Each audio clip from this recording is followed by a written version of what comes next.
Good morning and welcome to Sports and Shorts Tailgate Edition on 92.9 KVRE and online at kvre.com and on iHeartRadio. Alongside Tracy Simpson, I'm Mark Oliver. Tracy, good morning. Big week in the sporting world this week. Postseason baseball is here, whether it's on the high school level, also on the collegiate level. And of course, Tracy, we know each other very well. We've been partners in crime for over a decade and a half at this point. You're a busy guy. I'm a busy guy. It's one of my busiest weeks of the entire calendar year. And we love whenever we run into other busy guys out in the sporting world as well. And you could make the argument that no one is busier than the general manager of Majestic Park here in beautiful Hot Springs. Mr. Derek Phillips joins us as we begin our show this week. Derek, we've been bragging on Majestic Park. Feels like every single week on the show. So many great things. A beautiful facility. My kids enjoy it. Of course, whenever I put on my NPC Nighthawk hat, I know that the Nighthawk fans and players enjoy it as well. Big tournament this week, sir. The NJCAA Region 2 baseball tournament lands in Hot Springs. It's hosted in Arkansas for the first time in its tournament existence. You guys are pretty busy over at the ballpark this week, aren't you? Yeah, there's a lot going on right now. April and May, I believe, are our busiest times of the year. But, you know, we're running baseball and playing ball, so it's a lot of fun. It just keeps us there a lot. We're open 7 days a week in those months, so we're there a lot. And I appreciate the nice comments about the park and how it looks. We work really hard to try and keep it as clean and as you know, shiny as possible. Yeah, and you're right. Of course, I want to give credit where credit is due because there's many days that I'm out at the ballpark and I'm typically there early to set up equipment for NPC broadcasts or whatever. And your grounds crew, your maintenance guys and girls, your concession stands workers, I mean, from top to bottom, everybody is top-notch, world-class, a great group to work with. They're always there to lend a helping hand whenever I need it, and I don't think I've ever had a day at Majestic Park where I wasn't granted everything I absolutely needed to be successful. And of course, it's all that behind-the-scenes work that goes in and makes this end product so great. Of course, on the college level, two teams call Majestic Park home, both Champion Christian College and National Park College, and the Nighthawks now have home field advantage this week in the NJCAA Region 2 tournament. This is a tournament that is traditionally held in Enid, Oklahoma. It has been for as long as I can remember. So for this to move to Hot Springs is a really, really big deal. How did you guys manage to get this done? Well, I mean, it was a little bit of luck and just a little bit of shuffling around. The park there at Enid was, you know, mistakenly double booked for a weekend, and we were given the opportunity to take this event if we had the time and space for it. And, you know, like I said, we had to shuffle around a little bit, but it really wasn't too bad. Our local league had to move a few games, but everybody in the league has been great and understanding and just moved their game for a day or a location. And I just love getting prestigious tournaments like this, you know, a college regional championship. I think it's so cool. We've hosted some great stuff. We hosted the softball regional one year with National Park with the girls, and that was, you know, amazing. And the GAC conference championship before, and a couple of high school state tournaments, and some big time youth tournaments.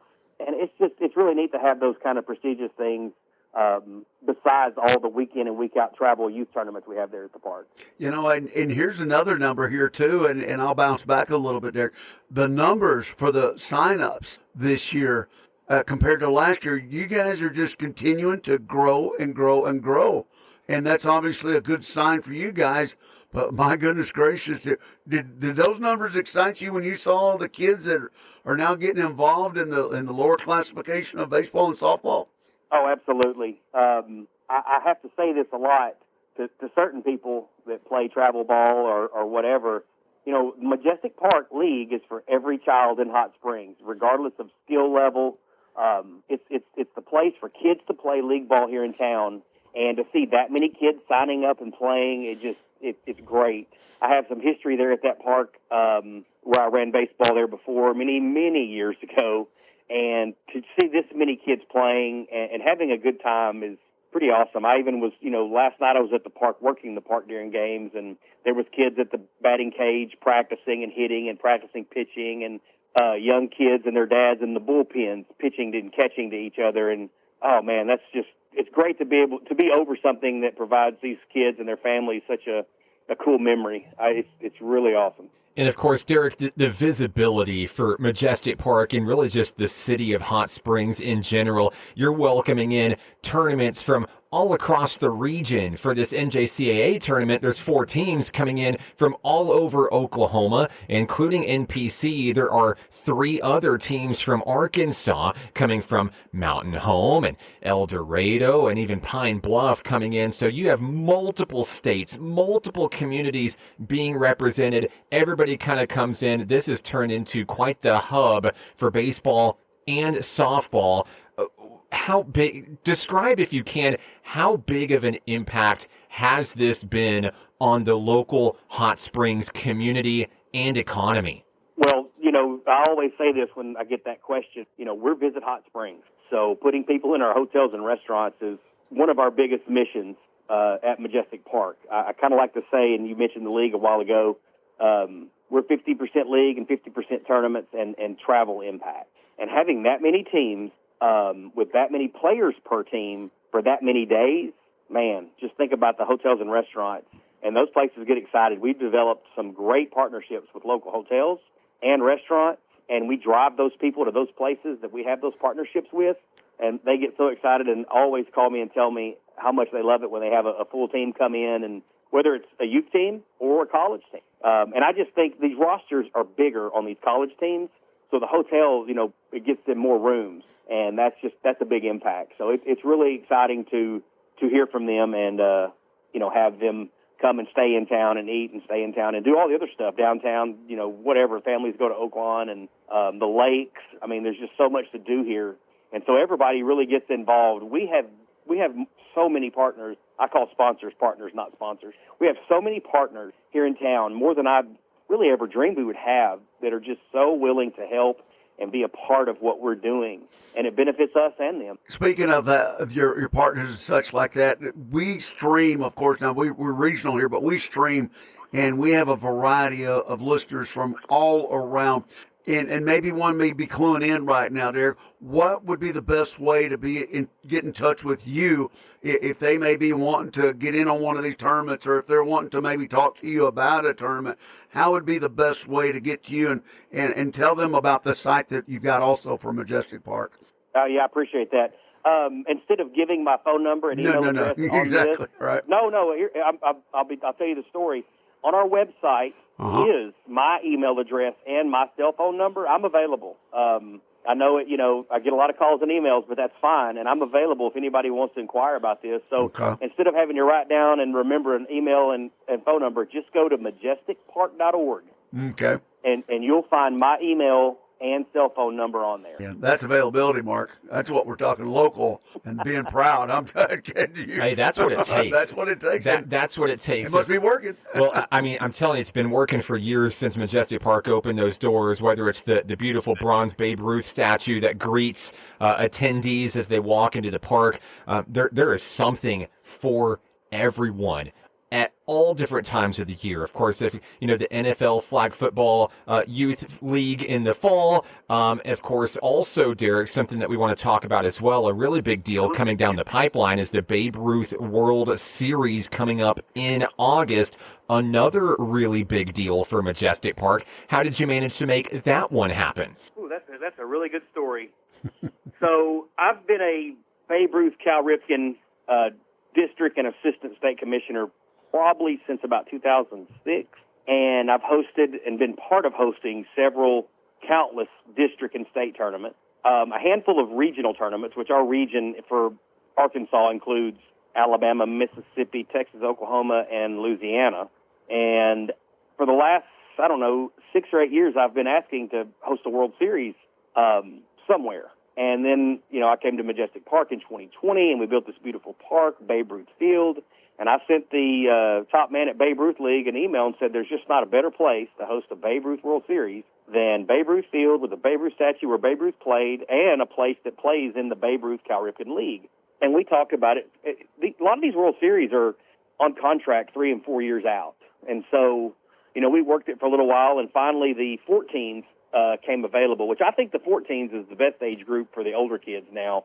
A lot of 15s are already moving into high school these days and older leagues, but the 14s is the prominent age group in that division.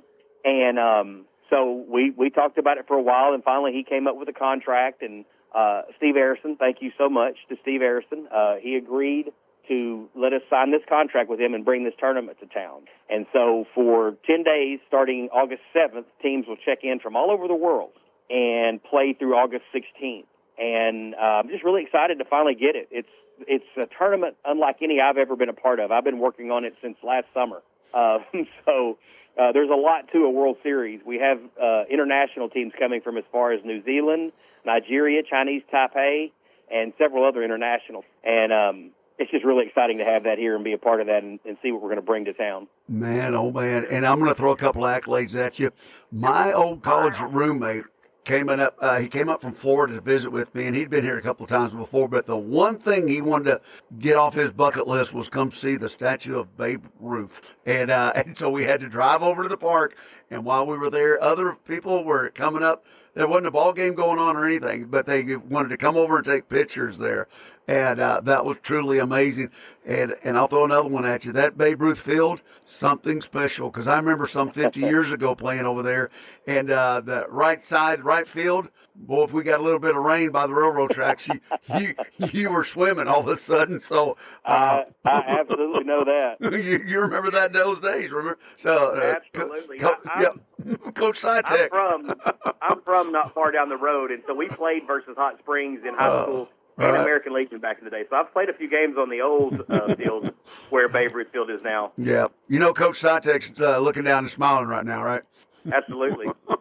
Absolutely. Derek, it seems like you guys just continue to go above and beyond every single year. And you may not be able to answer this question, but I'm going to ask it anyway. What's next? What are some of those ambitious future goals that maybe are already in the works, or maybe are dreams that you hope to turn into reality in the years to come for the park? I hate to say anything I'm working on that's not committed, but I will say this. We've hosted, like I said, the GAC Conference Championship. We've hosted 2 high school state championships. We've been part of the Wally Hall every year, bringing fast pitch to the Wally Hall youth tournament. We're going to be part of the Highland this year, which is a huge tournament at the end of this month.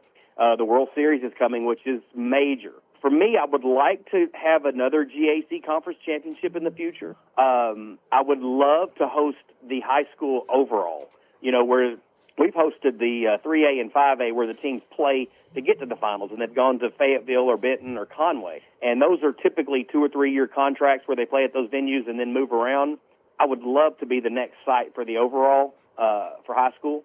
That's a big event. I'd be excited about that. And then other things, maybe another World Series in the future, a younger age group would be really cool. I think the 10s would be awesome to have at Majestic Park and a great place to play it. And so that's kind of some of the things I have on the radar for the immediate future. We're super excited to see what you guys do next year-round. There's something for everyone. I know that whenever I go out to the ballpark and put on my coaching hat and my coaching shirt for T-ball, I must run into 15, 20 people that I know, and then next thing I know, I blink and it's 9 o'clock, and it's like, oh man, dinner and bedtime, we got to get moving. But it's the place where you can, everybody from town meets up and chit-chats about their kids or what's going on with their job, and it is such a cool gathering place, not only for youngsters to grow the love of the game, but for those that don't play anymore to reminisce about the years that were. Congratulations on great efforts so far, and we look forward to many great things in the years to come. Thank you for your time, Derek. We appreciate you joining us today on the show. Hey, anytime. I appreciate it. I'm glad you mentioned the league. It's been great year so far. We've had 0 nights we've had to take off because of rain or storms. May rain tonight. We'll see. But it's been a great season and great weather, and everybody's been so supportive and, good to work with. We're so fortunate to have. Here's one thing I think a lot of people don't realize. We have almost 70 teams in our entire program this year. That means we need 70 managers, a manager per team. That takes a lot of volunteers, and we're so appreciative. I tell these coaches on a weekly basis how much I appreciate them volunteering and doing this, because it's not an easy job all the time, and we're so thankful to have these volunteers here in town. Man, I couldn't have said it any better, brother. Couldn't have said it any better. Hey, thank you. Derek Phillips, the general manager of Majestic Park. Sports and Shorts Tailgate Edition continues in a moment right here on 92.9 KVRE. Second quarter coming up. And we're back. Sports and Shorts Tailgate Edition on 92.9 KVRE. Streaming online at kvre.com and on iHeartRadio. Tracy, great interview with Derek Phillips of Majestic Park. We're going to stick within the baseball and softball realm as we go to the second quarter of this week's show. We've got to talk about the Arkansas Razorbacks, because the Razorbacks may have hit a rough stretch on the baseball diamond, but they have roared back in a big way, a huge series win, taking down Texas, the number 1 ranked Longhorns, and it really feels like all the momentum is back to wearing that Arkansas red. The Razorbacks are now the first team in NCAA baseball to reach 40 wins. They finished the sweep of Texas. They jumped way high back into the coaches poll, up to the number 2 slot, just shy of taking down Texas in the number 1 slot. We'll begin there after a dominant performance over the Longhorns, one that did seem kind of unlikely with a bit of the rough patch that the Razorbacks have hit. What do you feel like that this has really done for the confidence, momentum, and motivation of this team as we go into the final stretch of SEC conference play? Well, it's been a hard season so far. We know that. I mean, they have the target on their back, being number 1, of course. And it's a grueling season, and you're talking so many games where they've come so close, and then, of course, going on that little skid like you were talking about. But the main essence also, Mark, is I think that they've developed, they've got their pitchers back. And, of course, they've always had the guys hitting the ball, but everybody goes into slumps. In those particular runs where they lost a couple of series, it seemed like everybody was in that slump. But now they're starting to come back. But also what I think is the major contribution to this is the pitching. I think the coaches have figured out the rotation that they like. I think the pitchers have figured out where they need to be and where they are most important at. You've got some that were, probably starters on a lot of teams, but now they're coming out of the pen and making it happen for an inning or two. And everybody seems to know where they're supposed to be at. And I think that's so important. Obviously, the stretch right now is important, but league play is coming to a draw and coming to an end. And we're going to find out, and just like you've always said, Mark, who's hot and who's not. And continuing right now with LSU, I think that you're seeing who's hot and who's not. And this could be so instrumental in the championship play and then finally, of course, regionals. When you look at this Razorbacks team and you think, okay, well, what's different from this year's team? Because Arkansas was also good last season and even the season previous to that. Mm-hmm. And you would think that a pitching staff who loses the likes of a Hagen Smith, such as they did last year. He was the school record holder in single season strikeouts and career strikeouts. He was also the single season NCAA record holder in strikeouts per 9 innings. So you lose him. He's drafted by the White Sox in the first round, and now you have to fill those shoes, which is no easy task. But believe it or not, the numbers don't lie. Strikeouts are up even from last year for this team and are still somewhat identical to where the Razorbacks were 2 years ago. But regardless if they're number 1 in the coaches poll or number 2 in the coaches poll, number 10 in the coaches poll, whatever that number is attached to the name doesn't really matter at this point, because what does matter is, can Arkansas, does this team have what it takes to get over that hump in the super regional where they've fizzled out on their home turf, which has been one of the most difficult places for any team in the country to come in and play?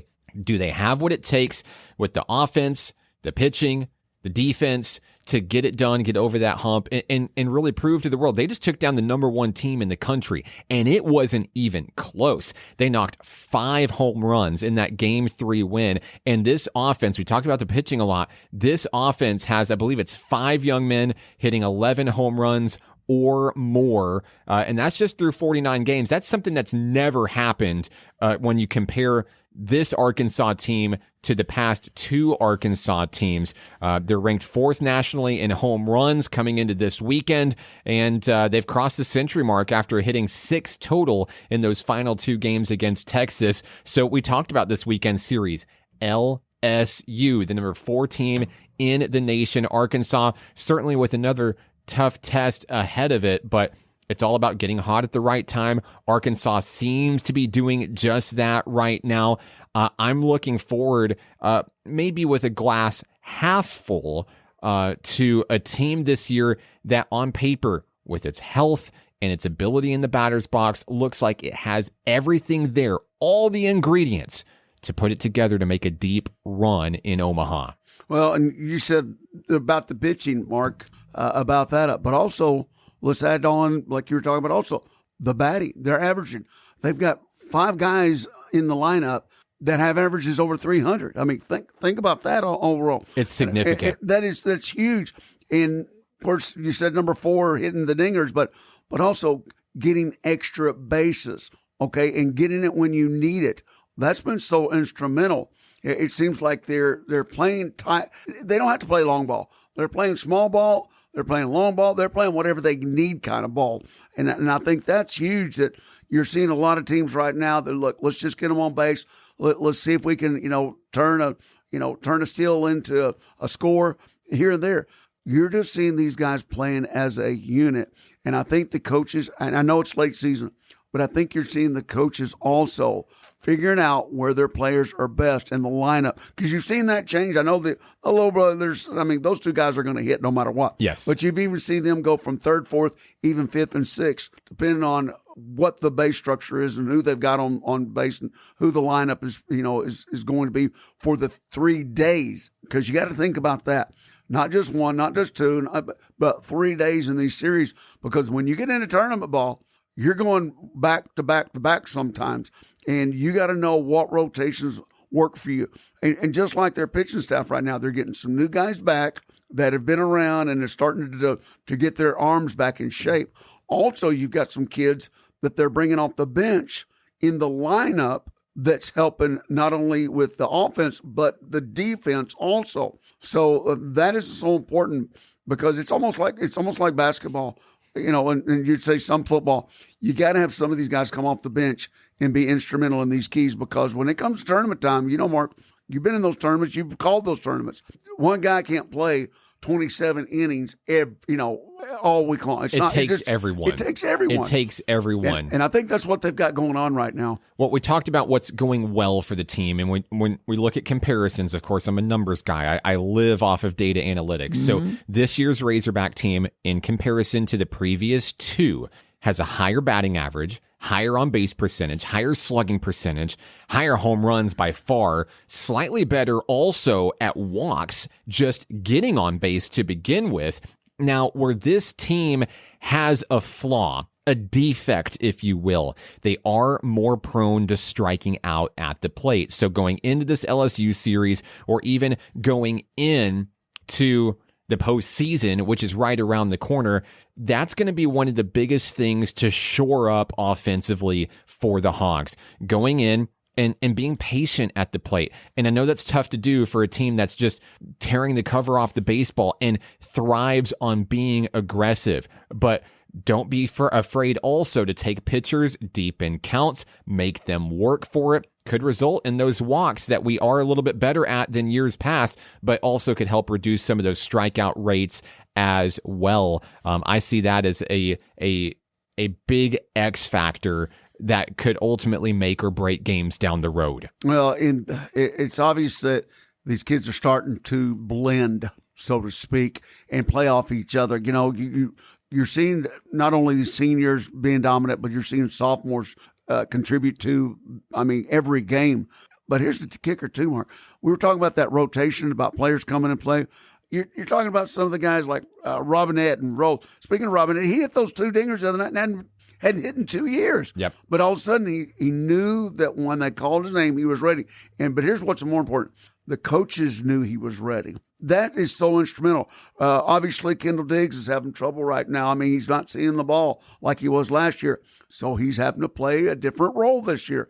The coaches are starting to see their whole lineup in a different fashion. So you're seeing them mix up a little bit.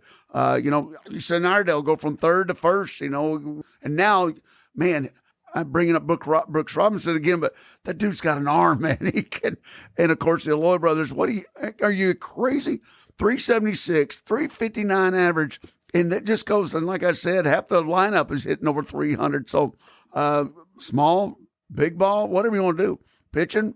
Hey, I think they got it right now to where we'll get through these last couple of series, get into tournament, and we'll see who's in Omaha. We need to talk about another great team that's tearing it up on the diamond right now, and that is Arkansas Razorbacks softball. Exactly. Tracy. This week, the team made history by garnering its first #1 national ranking in program history, and also checking in as the top-ranked team in the Softball America Top 25 poll. The Hogs are coming off of a series win over LSU this past weekend. They took the first and final games of the series by scores of 12-9 and 6-0, and with that victory on Sunday, Arkansas sealed the deal, winning its final 6 SEC series of the season. That's the first time since 2022 that an Arkansas squad has won 6 or more consecutive league series. They have already beaten last year's win total.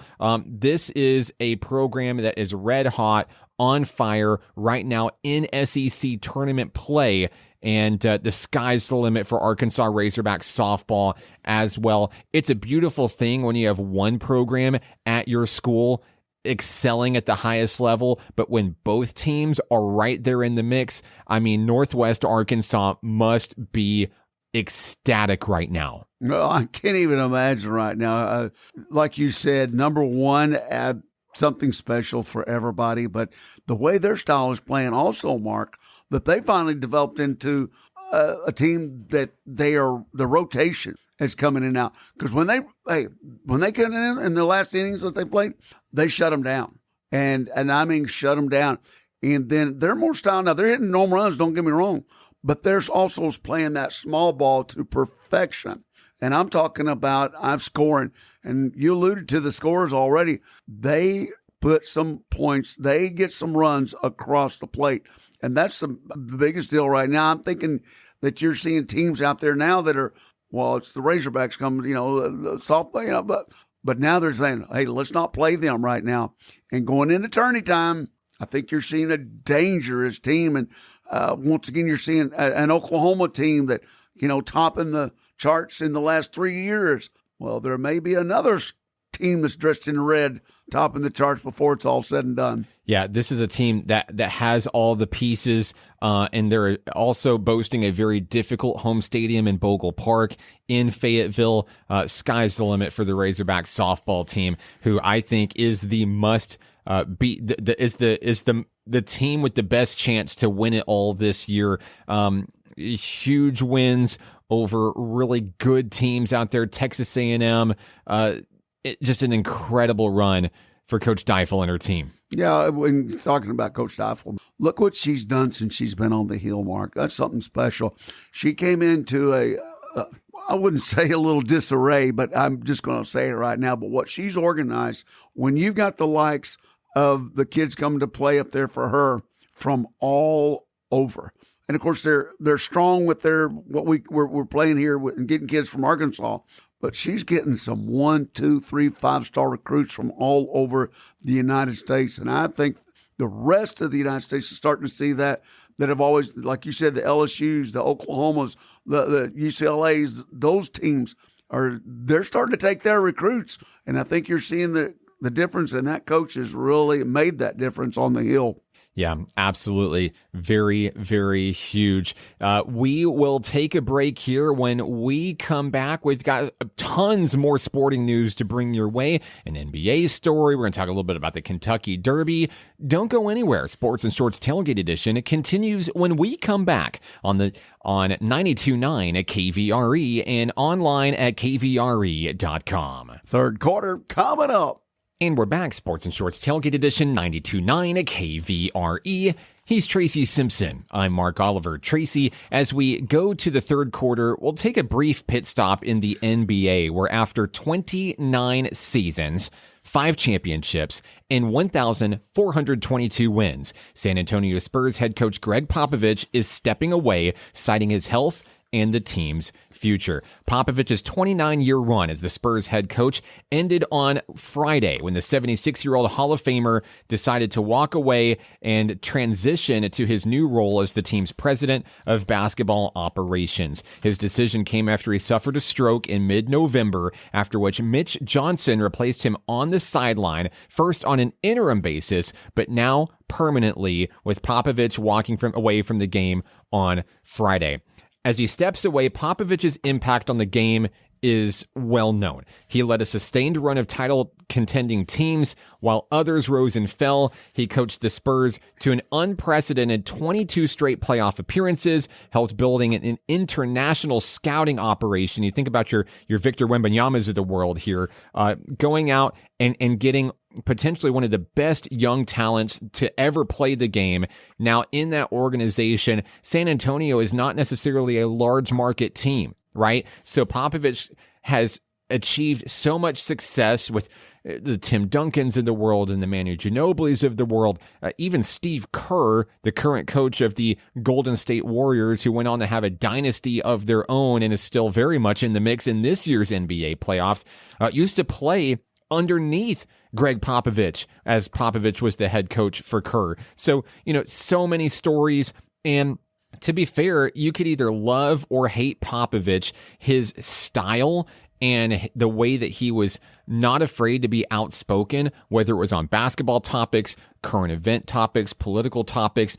He wasn't afraid to speak his mind at all. And he was kind of one of the first coaches ever to really break that barrier between the game and the rest of what we call the real world. And you see it a lot with Steve Kerr nowadays. And of course, some of the younger generation of coaches that has found success as well. Also helped introduce the first female assistant coach in NBA history underneath his wing. So, some of his methods were not loved by basketball purists, but he did it his own way.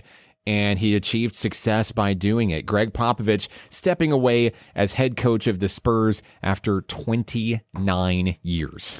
You know what I think is, like you said, there's so many accolades that he was an adventurous kind of guy as far as looking at what his teams were, one of the first ones to go out and find players outside the U.S. I mean, he was so instrumental. And people look down on that, Mark, at first. You said he was controversial. Yeah, with Manu Ginobili was one of the first real international talents there. And now look what's going on now. You're seeing so many. A fresh player that he just come in the league right now, Rookie of the Year. How many times did you see that? But he was so instrumental. And I think that had a lot to do with him also winning gold for the Olympic team and going over there and knowing their style of play and what was going on and seeing and picking these other coaches' brains from the European market and seeing how it worked for them. And now you're starting to see a lot of that play now on the NBA teams here in the U.S. as far as the different styles. And obviously the different players coming in. I mean, look at all the guys right now that are at the top of the league right now that aren't from the United States. And you're seeing that quite a bit. And so, yeah, he started something I think that a lot of people look down on, and now all of a sudden they're they're following suit. It's really important, I think, is that aspect. Well, like when you look at baseball, for example, they have the World Series and it's the World Championship, but it's really not, right? But in the NBA Finals Championship almost starts to feel like a World Championship because of the level of international talent that plays such a huge part these days, whether it's Jokic in Denver, Giannis in Milwaukee, Victor Wembanyama right there in San Antonio. And I mentioned a few things that Popovich did that weren't necessarily loved by basketball purists. Some of those include is really Popovich's idea to bring about this concept of load management, strategically resting players to try to prolong their careers. And this became a league-wide trend. And a lot of the people that got their start in the industry, in the Spurs organization, kind of branched out and became head coaches. Steve Kerr, for example, or front office disciples, or, every corner of the NBA, there's, it's like the 7 degrees of Greg Popovich out there. Another thing that he adopted that I was really, really against at the time, but technically worked for him in a playoff situation was he was the first coach to be unafraid to bring out the Hack-a-Shaq. I don't remember if you remember Hack-a-Shaq. Shaquille O'Neal, of course, notoriously awful at shooting free throws, and Greg Popovich knew that. And instead of he used it to his advantage, going out there and intentionally foul. He would have guys come in off the bench that weren't really playing, in garbage time. He had basically just human shields out there that would go out there, and their job was to foul Shaq 5 times and foul out of the game. But if you put O'Neal at the free throw line, and he's as far as data analytics goes, he's more likely to miss than he is to make, and then San Antonio gets the ball back, you come out ahead in those situations. And Popovich was not afraid to, in my opinion, kind of exploit the system, but it technically worked, and it was technically legal within the rules there. But he's unafraid of throwing things at the wall to see if they stick, and willing to do whatever it took to help his team win. And not only his team, but his teammates. And I mean, everybody in the front office, trying to help people grow their careers and grow the game as a whole through what he could do. Like I said, San Antonio is not the biggest market in the NBA. Popovich could have went on many different times to go coach at a bigger market, make more money. It was never about that for him. It was always about the game. Yeah. And I'm going to revert back to a little bit about his upcoming. Of course, you think of Indiana, Hoosiers and the whole 9 yard, and then international play, like we're talking about, where he first seasoned that when he was in the Air Force, and then bringing that back, that style, and seeing that, hey, it worked over there, but we're going to tweak it a little bit and then make it work for us also. And then he noticed, hey, well, I need this European market, or whatever the case is, to bring these players in here to absolutely make that a little bit more seasoned effort. And then, like you were talking about, San Antonio. Look what he's done down in San Antonio, and being some years in Austin and being down there around when he was there. He is a man of the town also, helping out with the food banks, with the upbringing of the schools around there in high school level, going to their practices, going to the playoffs and stuff like that, and showing up when he didn't have to, but he did that kind of a deal. And I remember seeing all the, when you come down 35 in Texas and seeing all the billboards. It all wasn't about Spurs basketball. It was about what he did and his accolades. And he was a man about town, and I think he made that town his own. You're right. He could have went to New York. He could have went to Los Angeles. He could have went to Chicago, a bigger market. But he went to San Antonio, and I think he proved that he made that town what it is today as far as basketball. And of course, he'll continue to try to grow the Spurs organization. Like we said, Victor Wembanyama, one of the top talents in the NBA, one of the top young talents. I think that the Spurs only go up from here. And I am not a Spurs fan, Tracy. And I debated even having this topic at all, because the Spurs are likely my least favorite NBA team in the whole league, but it is a story, and it is a story worth sharing. Want to turn the tables a little bit here in segment 3. Want to talk a little bit about the Kentucky Derby. I know when I walked into the studio this morning, you looked like a kid on Christmas. You hit, 9 out of 12? Is that what you told me? Yeah. Saturday's card, not too bad. Yep, not too bad at all. As he drinks from his red Solo cup here in the studio. My goodness. I hope they talk about you the way they talk about Greg Popovich one day. I'm not sure about that one. But I mean, Tracy, here's the deal. Break this one down. Thick mud, day-long rain showers. This looked like a very difficult race to run. Sovereignty comes out on top. Well, and here's the bottom line. Horses by nature, they're animals just like you and I. You've ran on regular dirt. You've ran on track. You've ran in the mud. And you know what it takes. It takes every ounce of energy you have to run in that thick stuff. And a lot of those horses that got out on the lead, they call them the rabbits. And you knew it just wasn't going to hold, especially with the fractions, the time that they developed on going around the track. And you looked for a horse to come from out of it. And sure enough, it just so happened. And there was 3 or 4 other ones right there with him that were, had the same running style, but he got the clean race, so to speak. And he was anything but clean. They had to spray him off after the, end of the race just to take the pictures. But he got the clean trip on the outside and was able to make the move. Yeah, I had him picked also because Bill Mott, one of the premier trainers in the whole world. And sure enough, he's been in every winner's circle around the country. But this horse coming in had a bad trip down at Florida. And if you look at the past on these different occasions for the Kentucky Derby, several of the horses coming out of the Florida Derby have won this certain race. And of course, the horse that won the Florida Derby, he decided not to be in. He didn't get, some things happen. So here we go, Sovereignty. And he just needed that extra, what they call real estate. And that last 200 yards made up the difference. And you're talking about a grit that was just on the face of not him, but also, the jockey too. And it just so happened to where it was his day, his time, and his race.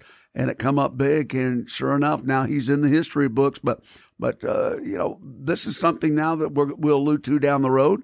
And we'll talk about, because the Triple Crown obviously is in the picture. But coming back, you got to see if these horses came out of it clean. And that means, what it take out of them. Yeah. Because the Preakness is a quick turnaround. And we'll see what happens with it. These trainers, owners obviously have to make a big decision. But, hey, at one time, at one pace, at one thing, we were giving some high fives and knuckles the other day. It was something special to watch him cross that finish line. The Preakness coming up in 1 week, May 17th in Baltimore. Of course, it's always about the Triple Crown, and can they do it? It might be a tough ask for Sovereignty to get there, but certainly has to be one of the favorites going into the Preakness. Well, here's the deal, too, though. A quick turnaround like that. For horses a long time ago, they used to race monthly. It wasn't, it wasn't that big of a deal. But now you go to run for the Black Eyed Susans, Pimlico stuff, but it's a shorter race. It's not 1.25 miles. It's 3/16. So you're not going to have as much real estate. Sovereignty obviously likes to come from out of it and make that big run. Another thing, one of the longest stretches in the circuit is at Churchill. Not so much over at Pimlico. So coming out of that last turn, he might not have as much ground to make up for that race being shorter, plus the quick turnaround.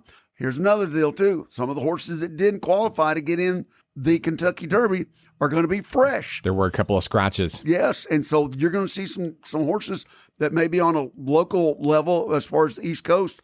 They're going to be entered in that race a little bit fresher. I'm not the trainer, I'm not the owner, but I'm curious to see if they even bring him back, because you're looking at history, I know, but you also have to think and consider the horse too, because it took a lot out of him running in that mud to get that win. And we'll see what I hope just for racing sakes that they bring him back, but we'll see what happens. I'm curious to see what they do. Hey, and $3.1 million. Well, that's encouraging for winning the race. Not too shabby. That's encouraging also. There's always that. But now the horses, he's in history books now. let's just hope for the sake of the people, the ones that enjoy the racing, that he does come back and goes for that Triple Crown. I hope he does. When we come back, we'll have our local roundup. Don't go anywhere. Sports and Shorts Tailgate Edition continues in a moment on 92.9 KVRE. Fourth quarter coming up. For the fourth quarter of this week's show, it's our local roundup. Tracy Simpson, I'm Mark Oliver. Tracy, a really cool story happening here locally in Garland County this week. Congratulations to Lakeside senior angler Griffin Ralph signing his letter of intent to continue his fishing career on the college level at the University of Montevallo. He will be a Falcon next year. This is a really big deal on the fishing scene, a sport that we don't talk about that much here on the show, but high school fishing, extremely competitive. And now Griffin is headed off to one of the best schools in the country to increase an already talented resume. No doubt about that. And of course, a lot of those kids coming out of that area go on to fish the Bassmasters, which everybody knows is that's it. That's the World That's the Series. premier tournament. That's it. And of course, with all the lakes around here locally, it is a big to-do. My kids went through the fishing, angling side of it, and a lot of kids don't get to go to this next level. Not only will he gets to fish every day. Mark, are you kidding me? Yeah. And then, well, go to school also and get an education. But if that's what you like doing, hey, man, he signed up one of the best. Like you said, the Falcons, they've sent several kids to the Bassmasters, and they've won it. So he is something special. I know he's won several of the tournaments around here, and I can't wait we might have to have him on the show to talk about it, because I need to know what baits he's using. I would love to get his perspective out there. I think it'd be a very unique approach. I think we have an idea for what's coming up on a future show. Yeah, possibility. But we've got some other Lakeside kids also with some big talks. Boy, Lakeside is in the news here lately. How about senior center fielder Landon Ray of Lakeside Baseball in a red-hot Rams squad this year? He put his pen to the paper, and he will continue his baseball career. Guess where? National Park College. He's going to stay close to home, join Rich Thompson's squad. Of course, Rich Thompson's son, Alfie, plays for the Lakeside Rams as well. So, a very good mix there. But Landon Ray is the real deal. He is going to come in and bolster a Nighthawk baseball squad that is unfortunately losing a lot of sophomore talent in the outfield, but Ray is really kind of a two-way player that can do a lot of things, fill a lot of gaps. It's always great to have a local hometown hero representing the community that he calls home. I am super excited and can't wait to get into the studio and interview him and learn his story more. Yeah, no doubt about that. It's exciting times around the region and excitement. And also, regions just finished up. We've got districts going to happen. And like we were talking about earlier, Majestic, it's going to be hopping. But man, I can't wait. Like you and I said, with football and basketball, now baseball. Yes. We know one of the teams around here. There will be a championship coming to a team in our listening area. It will happen. I'm just saying right now. Look man. how strong. I mean, we had Lake Hamilton on the show last week. We're still trying to get Lakeside on the show. So if you guys know Coach Ballesteri, tell him check his email. Mark's trying.